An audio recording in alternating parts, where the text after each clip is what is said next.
So thank you to all those people that give fatherly love, committed to people, for them to grow, be nurtured, and become great people. We need great people to create and build and share great people. Okay, as I hear footsteps coming to the door. I do hear those footsteps. I know those footsteps. Those footsteps are familiar. Oh, the bell is working. The bell is working. And you know how we roll. Here we go.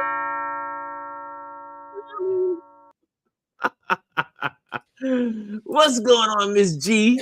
Lady G is in the building, y'all. Lady G. Not much. Traveling. Not Should I say much. traveling G? The traveling G, because this time last week you were on the road last week this time, right? Yes, I was. Yeah. You were on the road. Yes. Yes. You were behind the. Well, were you a passenger or were you behind the steering wheel? You know what? I did not drive at all except for driving to Omaha for my own Mr. thing. Jack took the wheel. He took the wheel. He took the wheel. He was like, "Nope, I got it." I was like, "You sure?" He's like, "Hey." So Mr. Jack took the wheel. He said, "Sister, you always drive it. I got you." Yeah.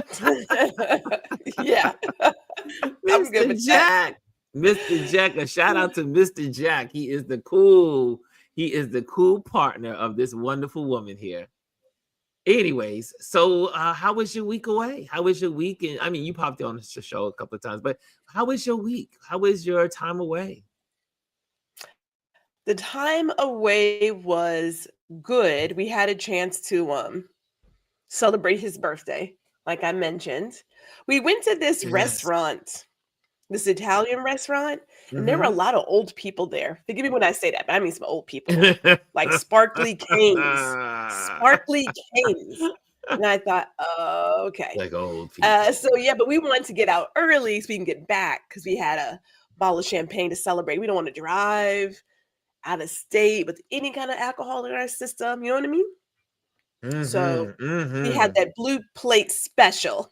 So yeah. Yes, indeed. There were some different people in the restaurant at that time. I was like, dang, is it really that early? But yeah, it was great. It was also great to meet some people who I interacted with or network with virtually to see them in person. So that is always a plus as well. And did you get your famous B-rolls? I did. I got a little bit. B-roll. This girl don't go anywhere without getting some B-roll. I got a little bit, not too much. I didn't really, I brought the cameras, but I didn't do too much, believe it or not. I mean, time went by so fast. So, I mean, you do what you do. You do what you do. But it was great. It was really good. You do what you want to do. In living color. That's such a good song. That's so good. That's such a good song. It was great. It was great, actually. It was genius. But I want to go back to your question, or I should say your statement, because I have a question. I see who is that? Chris talked about it. Roles. When you say like parents play both roles, or women play, or some parents play both roles. Say play both. Same with the fathers. On Mother's Day, some of the fathers play both, but technically speaking, both roles. Okay, so here's my question, because I'm currently working on a podcast topic of gender roles. What exactly is the role? I am. That's right, you are. Remember you mentioned I am, right? So I'm deep in it. I am deep in it. So I had to question, like, what is the role of the mother or the father? Because what's the role? I don't know. Is it not just being a parent? I mean, I'm generally asking because when I think about my dad is the one who taught me how to cook. He was in the kitchen. Mother did yard work. So they were opposite of what society says a woman's role is and what a man's role is. So I'm like, so what exactly is the role? That's a good question. I only know of what we were taught as growing up, but that doesn't mean it's necessarily correct. So that's, if you start analyzing that stuff, because in today's world, um, those roles are mixed anyway, in a lot of cases, because the majority of homes, I gotta go back to stats. Okay, I gotta remember the stats. I can't even go with the majority. I will say a lot of families in America, or a lot of children, are raised in single parent homes, either female parent or male parent. I have run into many male parents today that are single parents, and they're raising their kids, which when I was a kid, it was usually the women that were raising the kids, and it was very rare that you saw a male figure being the only parent, while the wife or the old girlfriend or the mother is still alive. That was Yes. when we were growing up. Now it's the, I don't want to say it's the norm, but it is definitely. I have three or four friends that are raising children by themselves as men. Yeah, So, I asked that because, okay, so my neighbor across the street, we were talking about this, and her son has custody. And the woman who gave birth to his kids has two other kids. Those men also have custody of their child, right? yeah. So at the moment I am researching how many single father homes are there, but also how many at-home fathers there are, because the women, there are more women who go for post-secondary education than men. And a good chunk of them make more Mm-hmm. money than their partner. And it's just easier if you want to save on childcare for that person to stay at home. And typically that's men. I knew some people back in the 90s who had that. When Mm. Continental Airline was still Continental Airline, there was a dear friend who worked part-time. He was an at-home father. Okay, Yeah. so he was the one who stayed at home, worked part-time at the Container Store, and his wife, who made mad bank, she was the one who brought home the bacon. She didn't even cook it; he cooked it. So I go back to Yeah. like the whole idea of what exactly is the role, because I mean I think about like my mother, parents are parents, so it's every day's a day to celebrate your parent, but Mm-hmm. we're still in this thing of, well, a man does this and a woman does this. Like I don't know. I That's mean, a good, like, you bring up a good point, because I we've heard many times. I mean, this is, on Father's Day or Mother's Day, the, I've heard growing up was that, okay, if the single mom was there, she's playing both roles. So that was a traditional thought in my mind, because that was what I was taught. But you caused me now to say, let me reevaluate, mhm, because in today's world, it is a different ball game. mhm. And it was when we were growing up, when I was growing up, we didn't have women basketball teams. We didn't have women softball teams. We didn't have women baseball teams. We didn't have women firemen. We didn't have women bus drivers. And so now, in today's world, the roles are very dynamic, as in, what is the role? I mean, when you really think about it, this is a good subject. What I are the always have good roles? subjects. I'm I know always doing you, my work. I mean, I'm still because doing, you are that one that does. I That like to little kick up some that dust. I mean, emoji kick with up some dust. that little yellow emoji that has this. That's That is me. Gwendolyn. That's the emoji, the Gwendolyn But emoji. But it's a, I haven't even pondered the thought until you just mentioned it.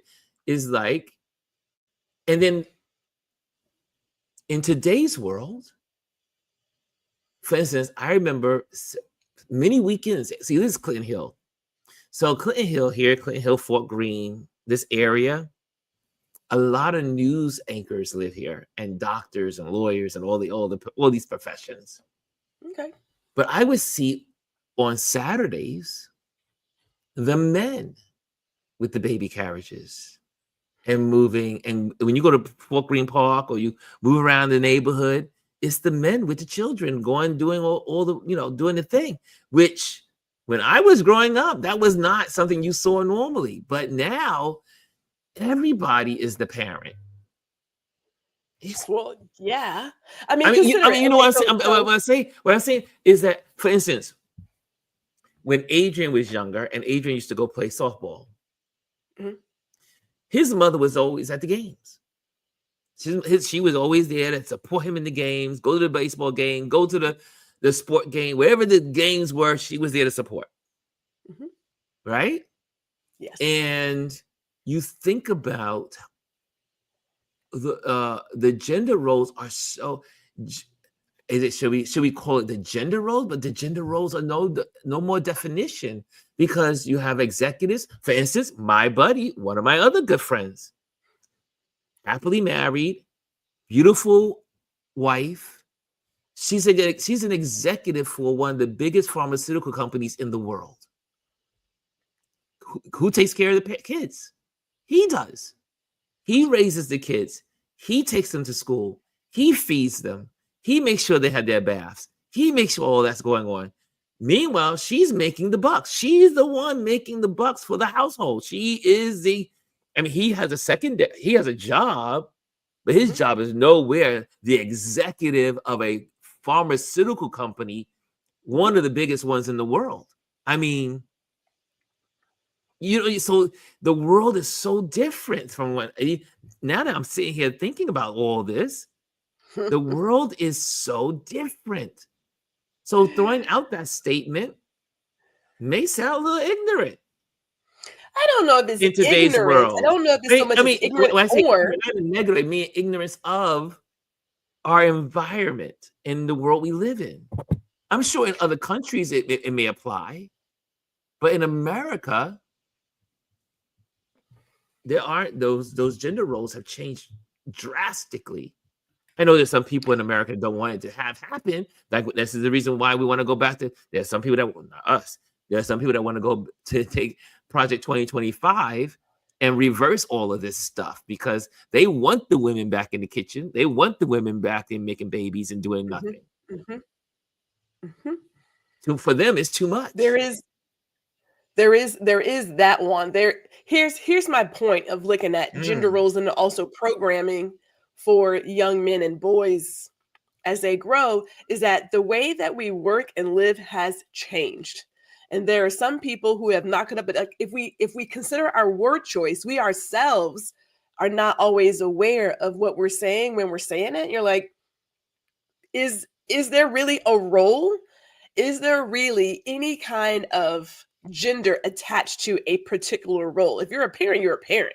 You do what needs to be done, whether it's one of you or two of you, no matter how it happens, whether you guys were together, one night stand, someone passed away, whatever it is, but you still take care of your kids. So is it really a gender role that men only do this, women only do that? Is like, look, that was something that society created some time ago to keep certain people in a particular spot. We ain't there anymore. We're not there. So why are we still holding on to things that don't actually fit the way we work and live and play today? Like, why is that? Why is that?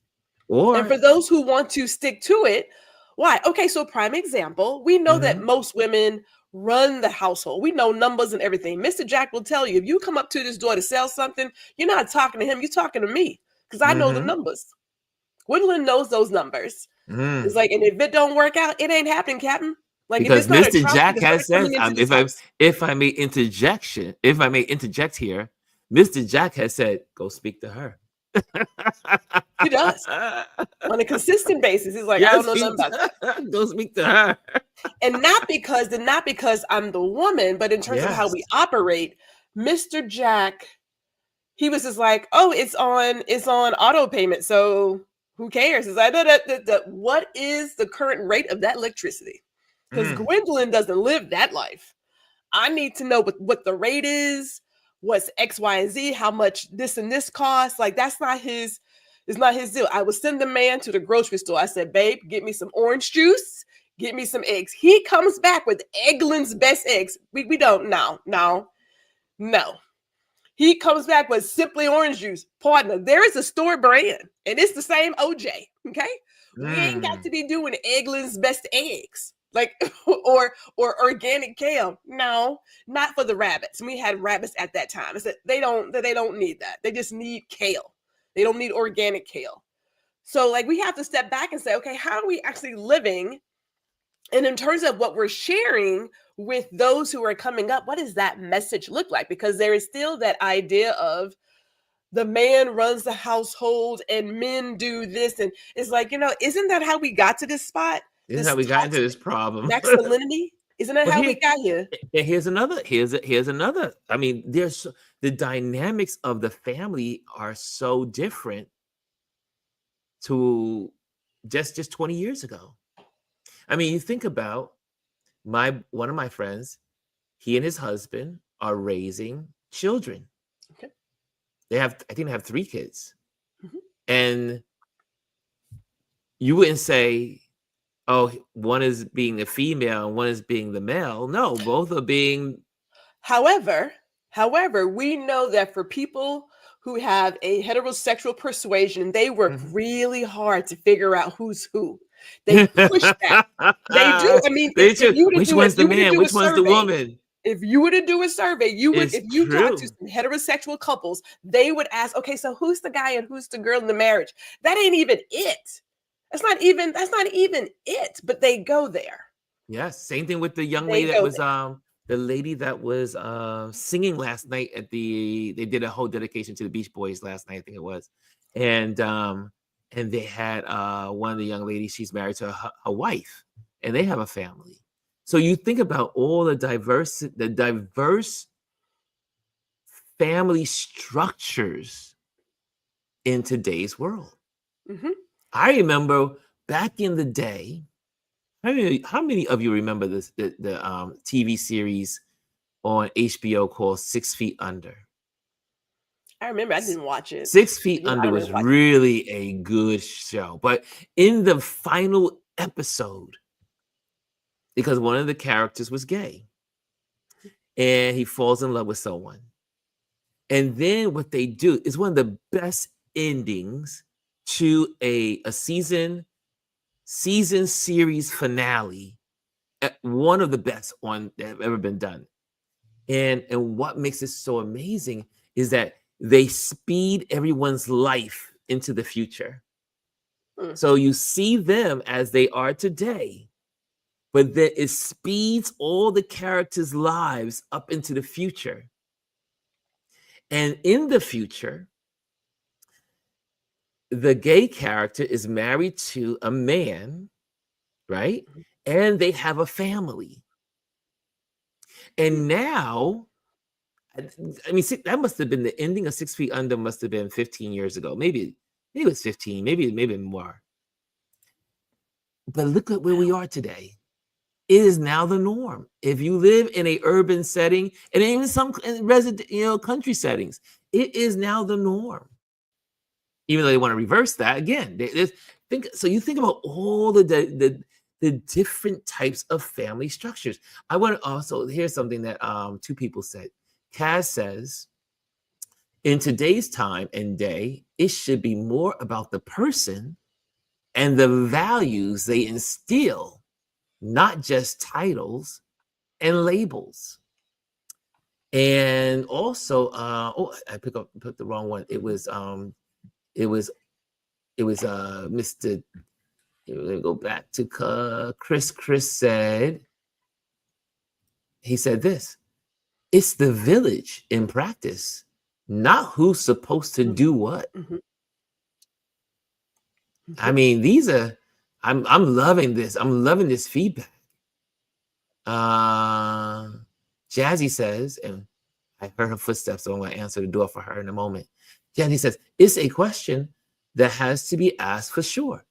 And from a perspective of growing up in a single parent household, I think there is a little bit of a myth behind gender roles in the household. You taking notes, Gwendolyn? This is great for your research. I am taking notes, but I'll also add that, my daughter has a wife as well, right? Yes. And they have their 2 kids. Yes. right? And being able to sit amongst their friends, they're just parenting. And I remember Mm-hmm. Chris interviewing her, and he said, it's not that you're a gay parent, you are just a parent. You're a A loving parent. parent. There is no sexuality attached to it. It's like, I'm just a parent who loves their kids. This is where we are. We didn't even talk about the grandparents who have to raise the kids because of whatever the situation is. Could be that the parents pass away in an accident or something, or it could be something else. Mm-hmm. But there are grandparents who have raised kids. Like, our family dynamic, the idea of how you define family is not what it was when we were putting this sort of picket fence idea on TV. And I literally saw those picket fences in Omaha. I was like, look at this right here. Look at this. I mean, brother had a picket fence. I was like, is that real? It was real. It's like yay tall. And I'm Picket thinking, fences if I are was talking real. about him, he would so hear me, because it's literally the white picket fence. I said, oh my goodness, this is something that I got a picture of, because I thought, I have never seen such things. Here's something. Kimmy says, I think that acknowledges the single parent is taking on a task that is designed for two people to manage. Now that's interesting, because I don't Now know. that's Is it interesting designed thought. for two people to manage? Is it? Was it designed Maybe. that way? I'm asking. I mean, I like don't know. that's. I mean, I know it takes two to make it, but Mm, is it designed for two? I mean, I think about a friend who is in a relationship where he and his wife are not in a loving relationship, so they're mhm, in the house. Their idea is, once the kids get older, we'll separate. But guess what? Until that time, your daughters are seeing how you love them, but they're not seeing how you love their mother mm, and what love looks like, right? In mhm. terms of a healthy relationship. They're not getting that message. So is it really designed for two, or could it be that an entire village raises a child? Hello, that's me. I am the product of the village. Yeah. My parents, both my parents were in their own ways MIA. Mm. However, my aunt, my godmother, the candy man downstairs, the candy store owner, the cleaners guy downstairs, my mother's boyfriend, all these people, and my cousins who used to get on a train and pick me up and bring me out to Long Island, Queens, and all this stuff. I mean, I am a product of the village. Yeah. I am truly, my parents, and I've talked to my parents about this, so it's not that they were so into their own individual worlds, and there was also the lack of knowledge of parenting Mhm. on their part, that it took a village to raise my sister and I. And my pastor adopted me as his son, and really, really taking me into that family structure where his mom called me her grandson, his wife called me her son. I had my own room in their house. When I used to hang out there, I would go up to the room. I had my own room upstairs. It takes a village. I mean, so there's all these structures. And here's another one. I mean, I love this. This is a good conversation. Gwendolyn, I tell you, like the fire. Taz says, when do both you do sacrifice time for self, but make the time happen for self in some way, even if it is the small things, because it adds up to big things. So she's talking about how the input is. And Chris says, I love this, Chris. It's the BS visual of what we have been fed as to the way we are supposed to be. Love that. Two things. One, it is a BS visual. Two, the key word there is supposed, like suppose Supposed and to be. should. When people use those words, that is putting your belief on somebody else. You should be doing this. I ain't got to do nothing that don't make sense for me. Plain and simple, right? So when you take that approach to it, and you and I have had this chat on why we're there's some so people gathered in concerned. the doorsteps. I think it's Alieze Who's and coming in? Someone's Jazzy. at the door? I think they're in the building. What? The door. Oh, there's Jazzy. I mean, there's Elise and there's Jazzy. Oh. Oh, I think they got something to say. They didn't travel all this distance to be on our doorstep without having something to say on a Monday. Good morning. Good. Hi. Good morning. I actually came to say just what Chris just said. I think it's something that we are fed to believe, right? Like, and it's not to say because I'm a product of a single parent household, right? I think you grow up in this mindset of you have to have all of these people around you in order to feel complete, right? Yeah. But when I look at my life, I'm like, I am complete.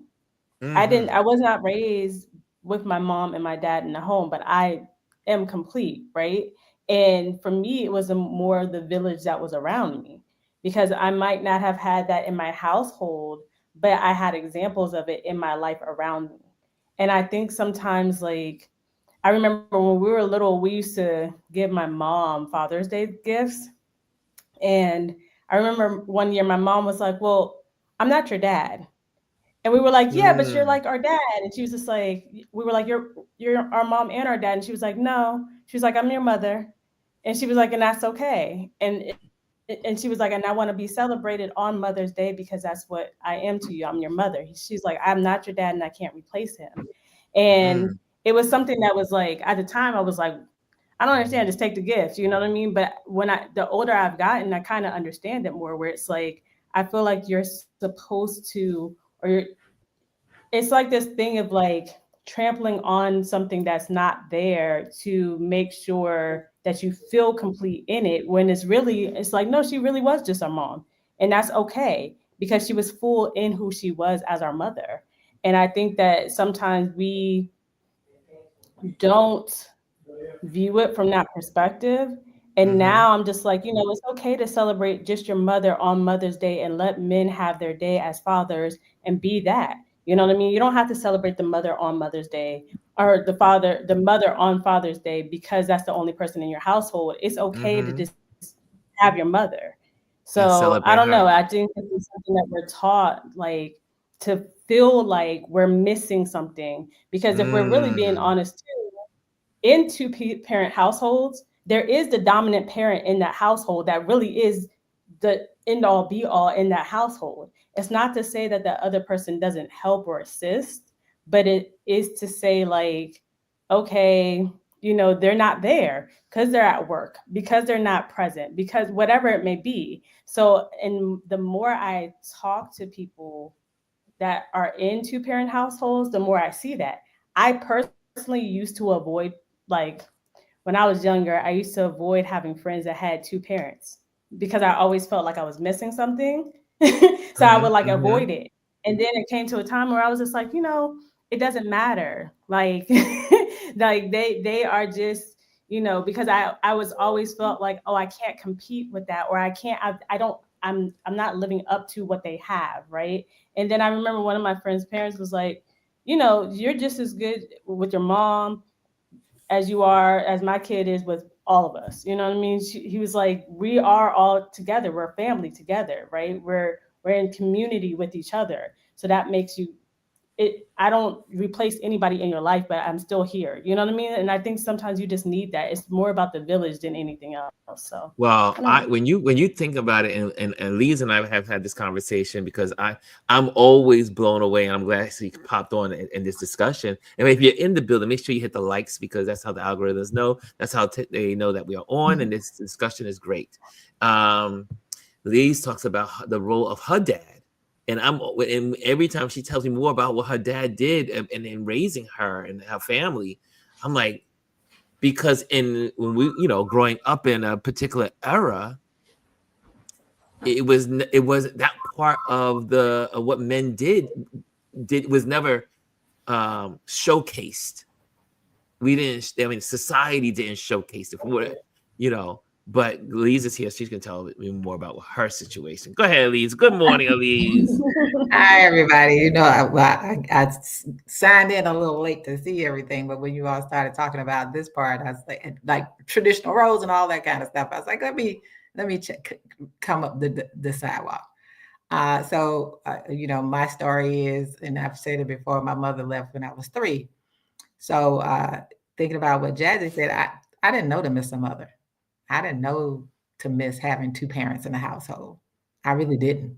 Saying you don't miss what you never had. I saw them because I had a community. I had a family, my family at large.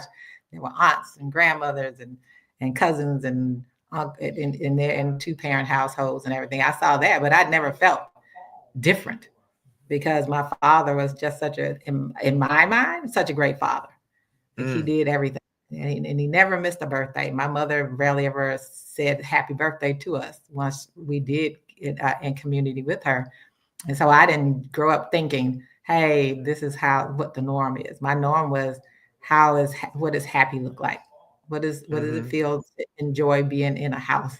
And that's what my father created. You know, we danced together. We did all those things, and he did everything that he needed to do. You never missed a meal. You never knew that you didn't have a whole lot of money. And all the time he was working 2 jobs, right? So and I had my older siblings because I was the youngest one, and they did what they needed to do. Although, you know, when I reflect on my older sister, how much childhood did she miss? Because she started doing that at the age of 12. And so as I got older, just to think about what it means to be family. You know, I used to do wedding cakes, and the one thing I used to tell everyone, especially the bride, don't start doing stuff that you don't want to do for the rest of your life. And then the whole excuse that people use excuses in relationships, and children are usually the excuse, right? And I was thinking about this, and I wrote about it the other day. When people say we're going to stay together for the children, they're not staying together for children. They're staying together for appearances. Those children aren't learning how to have good relationships in houses filled with bad relationships. They're not learning how to communicate effectively. I've seen it. I've had friends. I had a friend who did it for over 30 years. He was miserable for over 30 years, you know? Yeah, that story. That story is a sad story. Woo. It's a very sad story. Sad story. For over 30 years. And they were genuinely just miserable, really, trying to get to the point where somebody said thank you, somewhere somebody said I love you, and then doing all the things, buying the bigger house, giving the jury, doing all of this stuff, and even, you know, taking care of them until they died, and still calling me after that and say, you know, she never said. I was like, wait a minute, we still holding on. And my reality was, you know, I told Ron this story. I told him not to marry the day before they got married. I was 9 months pregnant, told him don't do it. I was like, step away from it. And then, you know, talking to some friends recently who I see that same vision happening. Also, it's like, well, you know, it's I guess I give my mother credit. She never stayed any place for children. Really? I started with my household with the 6 kids. And then later on, when I was older and she broke up with the other guy that she had been living with from the time I met him when I was 10, nothing was for the children. Whatever it was going to benefit her at the end. It didn't matter to her. And I hear people, and I sometimes what I start processing is you're holding this child almost like a tether to that person. That's not fair to the child. Well, the child has a relationship. I don't care. The child may have a relationship, but you're also using the child, whether you think you're being a great parent or not to that child, you're using that child. And you're showing the child what dysfunction is. Can I interject? It's interesting because when you shared that story, one of my buddies, he has a very close friend that I met him and he knew that he was a gay man when he was younger, and to the story, he told his wife before he married her. Then they realized, I mean, they had several kids together. They had what they called the classic looking, beautiful family looking of that day and the era. And then, but again, it's the same story. 30 years.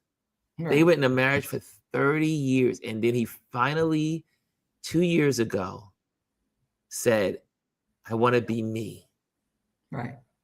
But for 30 years, they had their, obviously they weren't getting along for many, many years. After the first 2 or 3 years, I mean, obviously they were having kids along the way, but they were not in love with each other.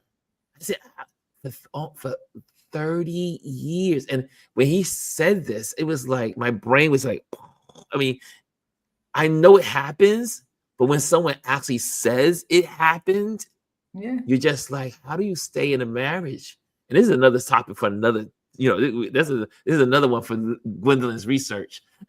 but having those parent roles, like we're talking about, but then some people felt like I need to stay in this relationship, even though it's miserable, because I want to make sure I give the role of being the father, or being the role of being the mother. Because if I don't be the role of being either those two people, one of the people that they think they're supposed to be, to stay in the marriage, their children would be ruined. I think that society still plays a big part in why people do that. Like whether it's, I don't know, how you define roles. In my house, if there was something to be put together, I did it. There was a negotiation about what happened in the air conditioners, windows. My husband, if they would come to the table, he said, look, you need to talk to her. Because I was the one that was up on that kind of stuff. He does a lot of things, but he was like, okay, that's not me. That's not a conversation with me. That's a conversation with her. So it wasn't about, because the way you were treated when people would come to the house, like when we getting our air conditioners put in here, this house, they were talking to him. Both of us needed to be there, they said, but their conversation was with him. And he turned to them and said, I don't know why you're talking to me. You need to talk to her, because she's the one that has the most information about that. And it was always inevitably that case. And I'm sure, Gwendolyn, you run into that's what they think. If you take a car in, it's like the man comes in and they want to talk to the man. It was like, so when we had a van, I would take the van to the car dealership. They hated to see me coming more than they hated to see him. You told me that one time.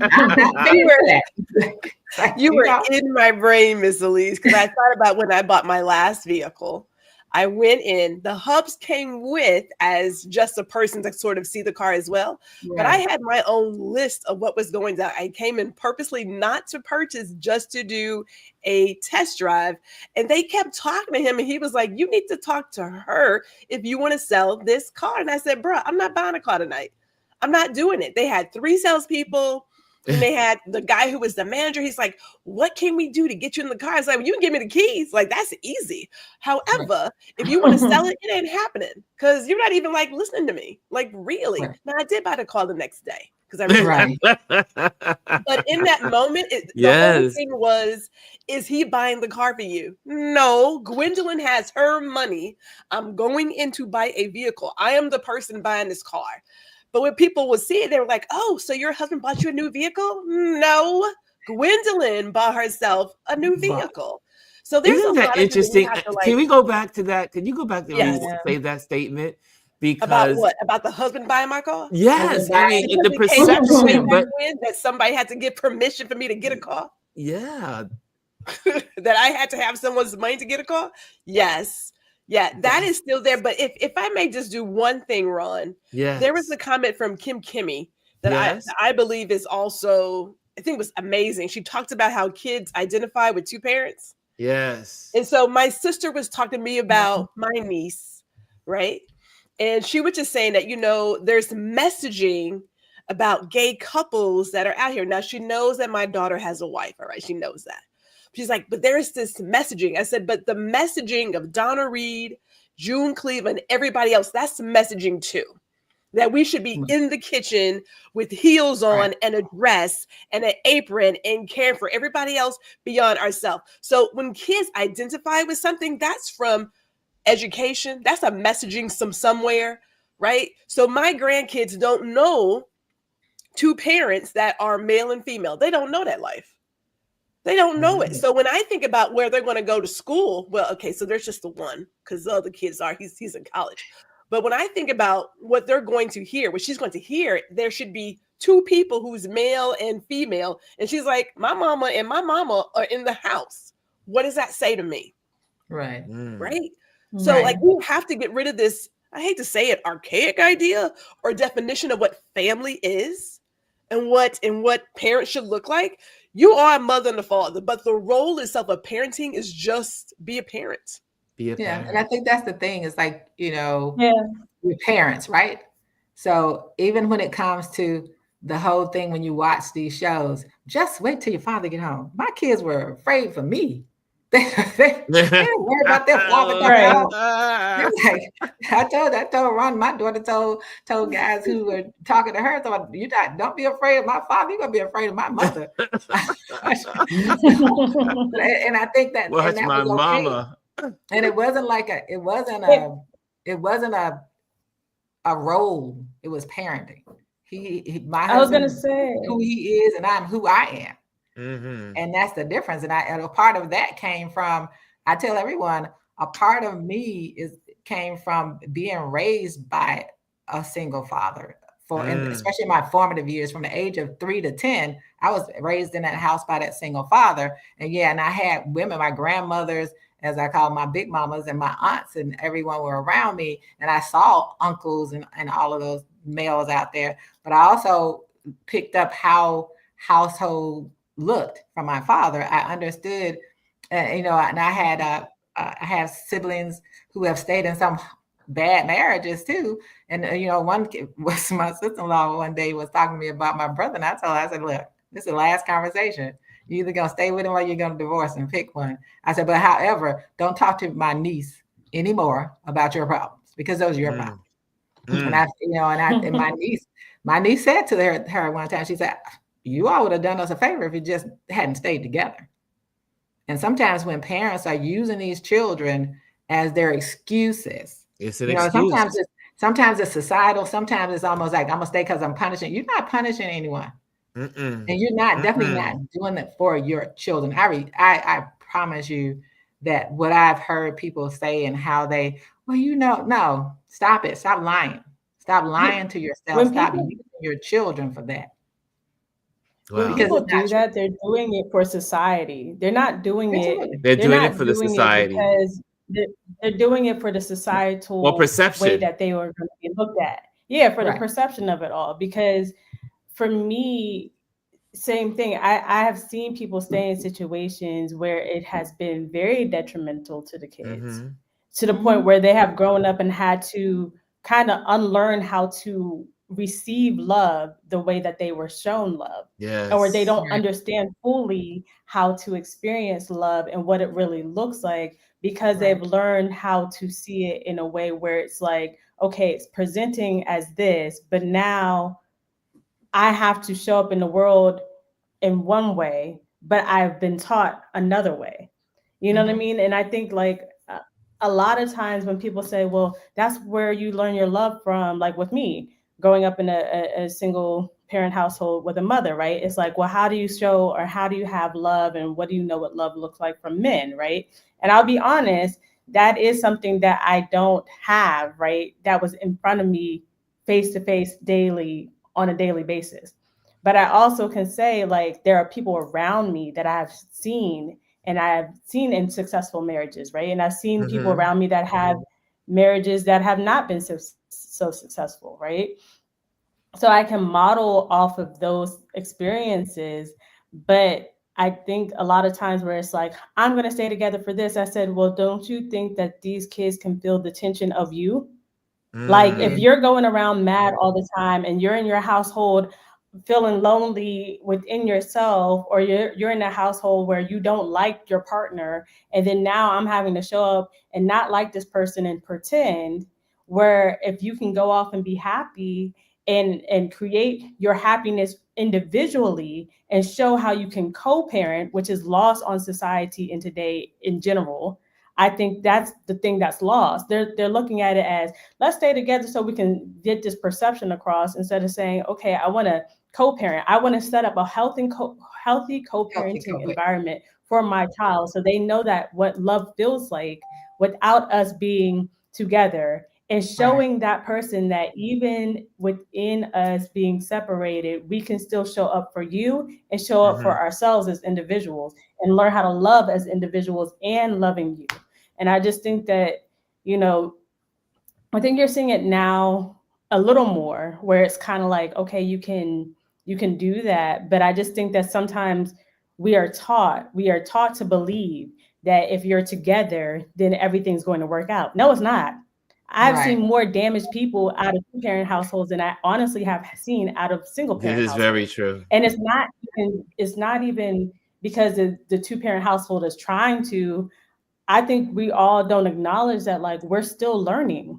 You know what I mean? Like, we're still learning how to be. And if you come from a single-parent household, you're modeling after something in some ways where you're like, okay, I think this is what I'm supposed to do. I think this is how I'm supposed to show up. But if you come from a two-parent household, sometimes I have heard my friends say that have had both of their parents. They're like, oh yeah, I would never want to do this because I've seen my parents do this. Right? Yes. I don't want to be that. Right. Because I've seen my parent do that. I've seen that happens all the time. It happens a lot of times. I have a lot of friends.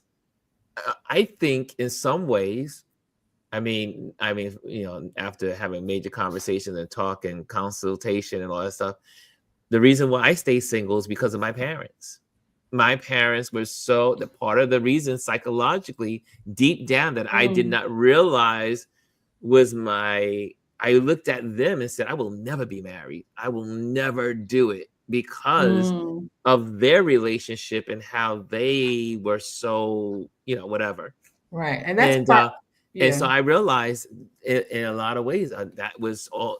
Sometimes it's a trauma, and the kids don't even know they're going through the trauma. And then it doesn't come out until you're an adult, and you realize, and you look back over it through consultation and say, this is why you made that decision. But sometimes we don't realize why we make the decisions that we make. I remember, like I said, we were in the car. My mother was like, "Oh, you know, when you gonna get married and have kids?" It's like I was like in my 20s or 30s, maybe it's like late mid-20s, and I was like, "I'm never getting married, never." I said, "I'm not getting." And also because I watched all of my peers, I said my mother's peers and my father's peers. All of them were divorced, and all of them were having problems. And this one was an alcoholic, and this one was that. And all of these things were happening as these adults around me, you know, the good and the bad and the ugly, because there was good adults, but there were some bad ones too. And I realized, it's better for me just to be single, because I can just carry my own load, because I'm not carrying anybody else's load if I can't get my own load together. And it's just, you know, it's amazing how we are influenced as kids by the parents we have, or the environment we have, or the village we have. You know, some villages are not good villages. Also, always remember not every village is a good village. Yeah, if you have a village of carnivore, you know, cannibals, I should say. If you have a village of cannibals, you may not want to hang out in that village. Right? You may be eaten. You may be taken away. You may be bones after that by the end of the year. I make fun of it, but every village is not great either. So, Ron, I want to talk a little bit about what you said about trauma. Yes. Because that was a part of and I think I shared it that was a part of my friend's issue. So his father left the family, the mother and with the two boys. He has a brother. He didn't want to be his father. He stayed, and I told him, like, when his wife, so when they were having some issues, I said, let me tell you, if you tell her that, she's going to get pregnant again. And she did. So, but the whole thing was, it was all trying not to be his father. That's what our childhood traumas do. And like the same thing for me, my biggest thing, probably overdoing and not taking it as much, paying enough attention to myself along the way, was making sure I wasn't my mother. That I didn't neglect my children, that I didn't miss parts of their life like she missed parts of mine.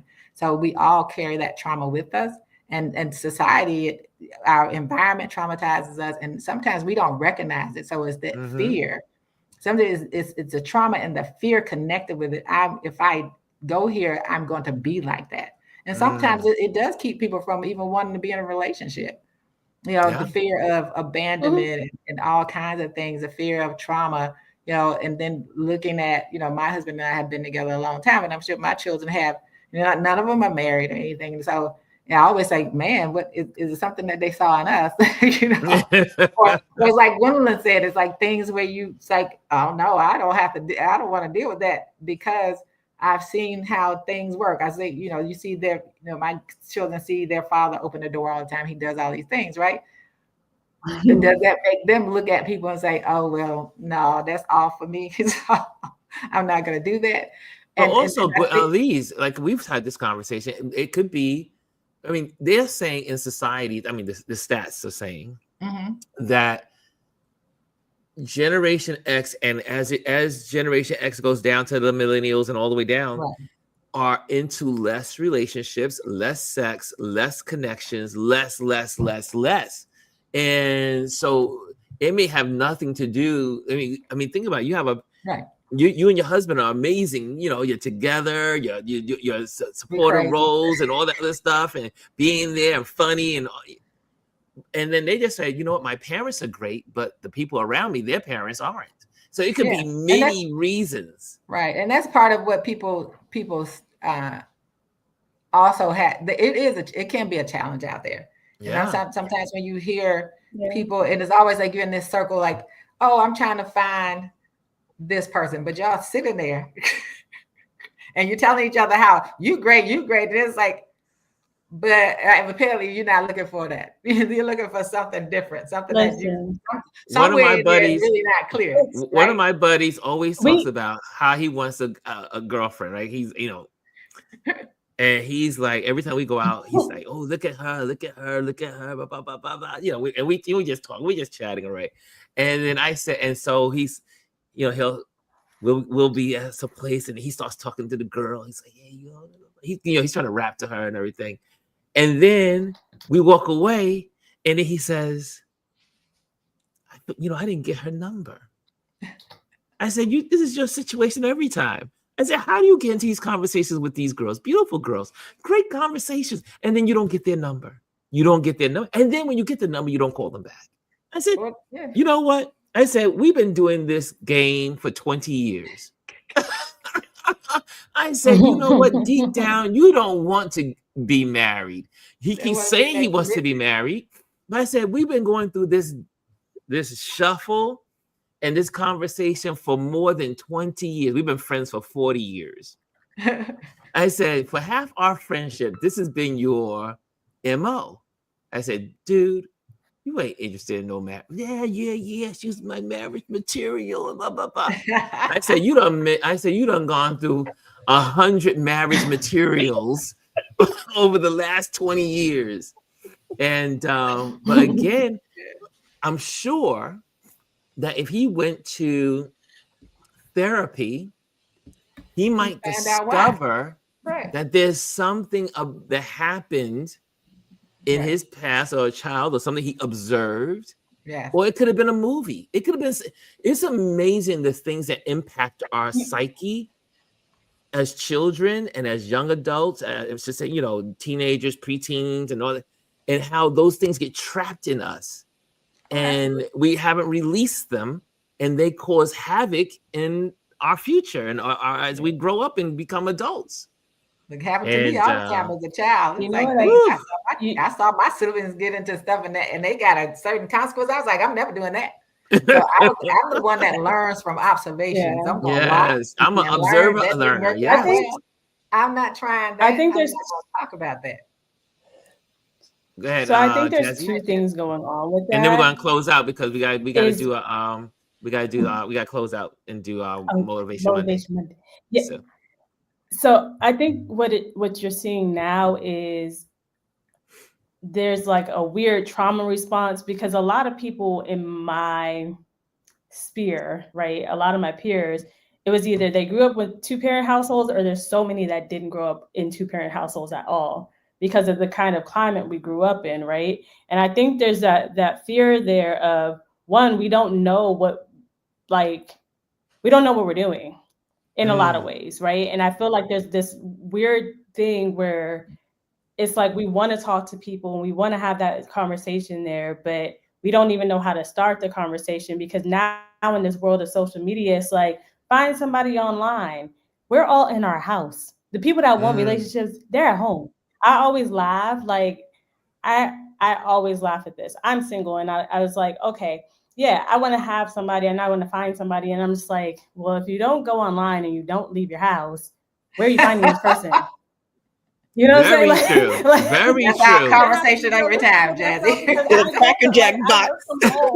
You see what I look like right now. I know, get the Cracker Jack box. Like, I'm in here chilling, like, hey, like, and sometimes I laugh because I'm just like, yeah, like, where would I find this magical person? Because I'm not going to the club. I'm too old for that. So I'm just like, I'm not doing that. So, and she's not going to the grocery store either. Is y'all going to the grocery store? I do. I love it. Well, you know the old way of working finding from home has messed me up. I'm not gonna lie, it's bad, y'all. I don't the like. The best way to meet people is the grocery store. Anyway, guys, exactly, Dr. Fauci, it's cozy here. I'm loving it. So I think it's one of those things where it's like you actually have to leave your house to like find people. And all the people that I talk to, they're like, I want to talk to people, and I'm like, we have to go outside. like I actually have to go out and like. I remember network, my friends, gay, straight men and women, would say, "Yo, I gotta hang out. I'm going to Home Depot later on." And I was like, "What you going to Home Depot? What you got going on?" It's like 9:00. What are you going to Home Depot? He said, "You meet the best girls at Home Depot." And I was like, "Home Depot? You mean girls at Home Depot?" And then I have my gay friends that say, "Oh man, I gotta go down to Home Depot." And I was like, "What are you talking about Home Depot?" Well, that's what the dudes are. And I was like, I'm sitting there like, what is Bell? So when I used to have my car back in the day, my little Acura, I said, let me go check out Home Depot. You said get the car out and go to Home Depot and say, "Oh, let's check out who's in Home Depot." You gotta go where they are. Like I always say, I'm like, maybe somebody delivering one of these packages one day will actually be my husband. I don't know, because like Jazzy's waiting for the Amazon man. That's if she opens the door. One day. Ding dong. Hello, Amazon. If she opens the door, Ron, she might just be picking the package up from outside the door. I do. Anyway, I'm going to let you guys go so we can do Motivation Monday. This was a great conversation. I mean, so enlightened and so enlightening. And man, Gwendolyn, thank you for popping this one in there. This was really good. This was a good conversation. Yeah. And Brian, we saw you. I was trying to end it so we can get to the Motivation Monday, but it just, we were just doing so well.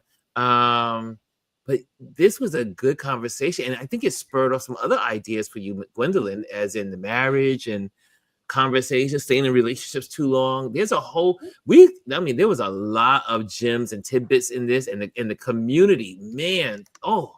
You guys were sharing some gems. What is parenting? I mean, what does that mean? I mean, it's amazing. So I'm letting you go. I'm getting y'all out of this. I'm getting you out of this kitchen right now so I can cook some Motivation Monday. I'm gonna go pick up a package off the door. You're gonna go. Jazzy's gonna be like, "Hello, Mr. Amazon." Do you need a signature? To be continued. In the next episode, Jazzy finds Amazon. Anyway, love you guys. Bye. Thank you. Let's do our wonderful. That was a great conversation. I didn't want to end it. I just couldn't end it.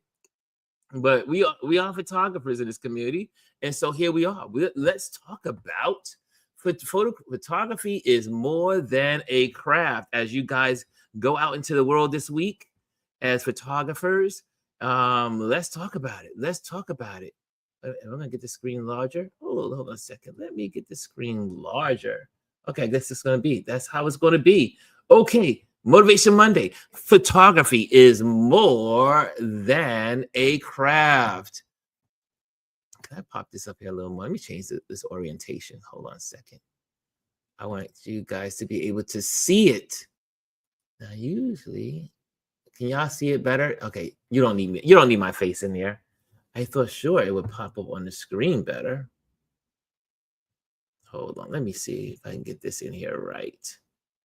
And yep, that is full screen. Okay, we're in full screen mode. Okay, great. Okay, so Motivation Monday. Photography is more than a craft. The quote this week is from Henri Cartier-Bresson.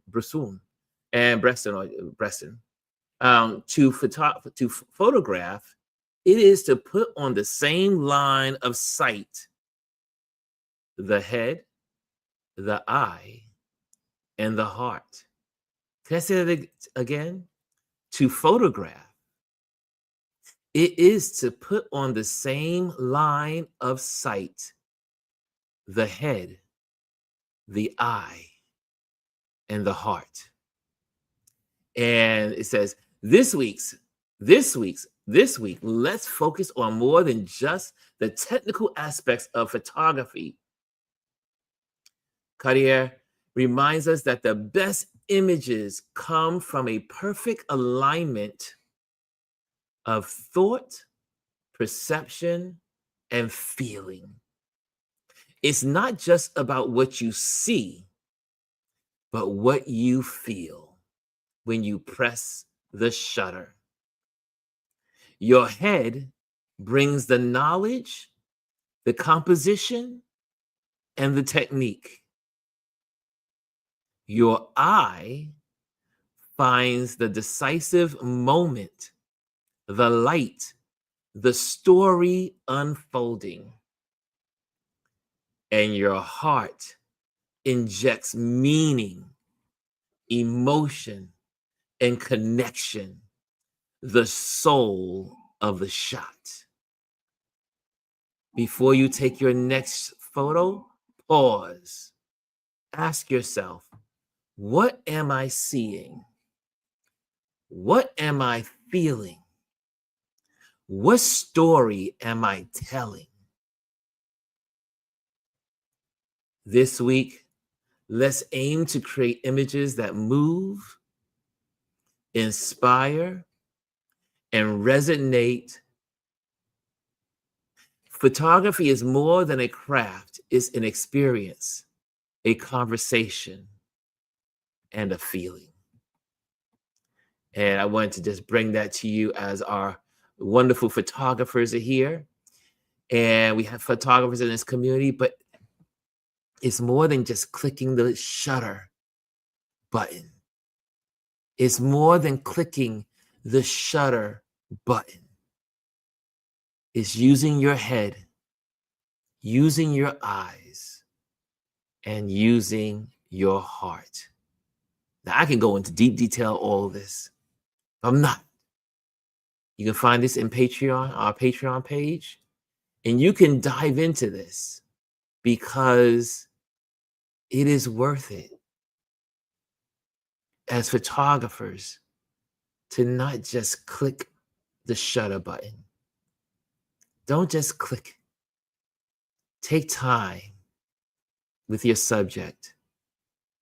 And I'm just going to do this one more because I think this little cluster is so cool. You're going to use three things. Your head, which brings the knowledge and the composition and the technique. And so many people get caught up in those things, just that one area, but there's more. Your eye, that decisive moment, being able to anticipate the moment. When you see the gentleman getting ready to kiss his girlfriend or his boyfriend, anticipating the moment, the light, making sure the light is in the right spot. Is the light on their face? Is the light in a shadow? Is the light full? Each one of those things, each one of those particular settings of light will tell your story a different way, and how the story is unfolding. All those people that were out marching this weekend past, they got to see the story unfolding. And last but not least, this is my favorite part. Your heart injects meaning, emotion, and connection. The soul of the shot is your heart. Okay, guys. Thank you for joining me today. Again, if you want to, first of all, I would like to say, join our email list, and that way we can stay connected in the future in case we don't have these platforms to stay connected on, but we can still stay connected. Also, if you are looking for an event photographer, reach out. I am an event photographer. We can put you on the schedule, or your family or your team or your corporate environment, whatever it is. The events are my specialty. That even covers news events because I do photojournalism. And also, thank you to the Patreon members who support this platform. And you can find this on our Patreon page. This is our Patreon page, y'all. This is our Patreon page. So you can catch this and all of the stuff that we have here on Patreon right there. Okay? On the Patreon. Your support helps us create amazing content. Become a member. If you're here and you get something out of this platform, support it. That's what we do here. That's how we survive in these online streets, right? So make sure you do that, okay? And I'm going to put this back up, right? Put that up and get rid of that. And like I said, you can find us on Patreon. This is the Patreon page here. And check that out right here. And this is our page. You can see them, all the other Motivation Mondays in the collections. We have the collections, and they have all the Motivation Mondays. Look at all those Motivation Mondays. You want to be motivated? There are all the motivations on photography right here. Okay, so take a tour, as it says. Take a tour. Go through. Okay. Thank you for being with us today. Thank you for being a part. Thank you, guys, and, well, the gals, the ladies, Alieze, Jazzy, and Gwendolyn, for sharing so much. What a great conversation today. And get out there and photograph your world. Take some time out and photograph the people around you. Take some time to enjoy the people. Oh, Kimmy sends a super sticker. Woo! Thank you, Kimmy, for the super sticker. For those that don't know, on your on the YouTube channel, you can click on those super stickers with that little dollar bill icon. Thank you for that. For those that for the YouTubers, I see all the love. I see the love. Great show, Ron says. Jazzy, I see the applause from G. And Kaz says, yes, me too, GR. Visual storytelling with narratives. There we go. Thank you. Appreciate it, Ron. And also, I see here also the chat. Yes, you can see it. Oh, yes, you can see the chat. You can see it in the chat. Look right up below the chat. Okay. So, guys, thank you again. I love doing this. I love supporting this community. I love being a part of this community. We are in this together. Let's do it. Let's do well this week. Let's do well this week. Let's get out there and impact our worlds. Later. Hello, and thank you for joining us today. Make sure you hit the like, the subscribe, and leave a comment on this video. I would love to hear from you. Thank you again. Until I see you next time.